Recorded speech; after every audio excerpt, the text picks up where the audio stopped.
កំណាព្យច្បាប់ប្រុសបទព្រហ្មកិច្ចភាគទី6ច្បាប់នេះជាប់រាល់ខ្លួនទោះបងប្អូនមិត្តសំឡាញ់ពឹងខ្លួន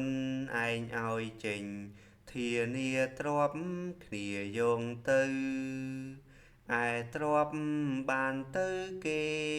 ឯងធានាស្រាប់តែនៅវាបានទ្រព្យយកទៅខ្លួនឯងនៅធានាស្រាប់ដល់គេមកតឹងទាអ្នកធានាឲ្យបានឆាប់មិនបានគេប្រចាប់ទៅជាខ្ញុំព្រោះធានាកន្លែងហ្នឹងលោកចង់មានន័យថា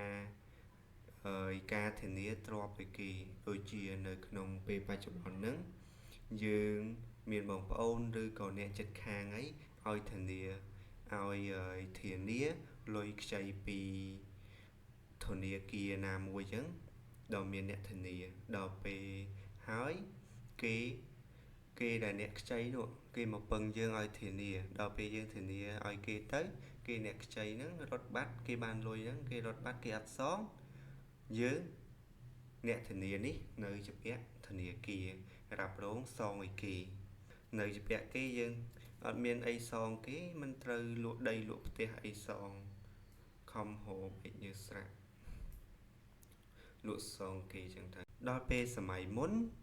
គាត់អត់មានអីដល់ចឹងគាត់ធានាឲ្យគេចឹងឲ្យបងប្អូននេះឲ្យអ្នកជិតខាងចឹងទៅដល់ពេលអត់មានហើយលុយសងគេនេះព្រោះអ្នកខ្ចីនោះគេរត់បាត់ហើយយើងអ្នកធានានេះនៅសងគេដល់អត់មានអីសងគេទៅធ្វើជាខ្ញុំបំរើគេអាហ្នឹងនៅពីសម័យមុនអញ្ចឹងមិនថាលោកតែងកន្លែងហ្នឹងទៅជាខ្ញុំព្រោះធានា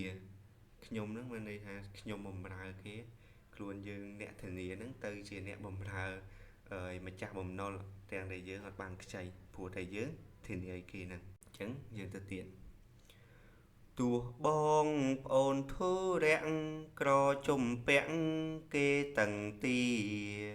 បើមានទ្រព្យជួយជាគុំធានីណាអ្នកអាយកូនអើយចូលបាចាំឪពុកផ្ដាំគុំបីណាយប្រយ័ត្នរាល់រូបកាយគុំឲ្យភ្លេចពាក្យនេះណាមួយទៀតហៅឈួតស្រីគួរគុំបីសេពកាមាវាតែងទាញអាត្មានាំវង្វេងភ្លេចបាបបុណ្យ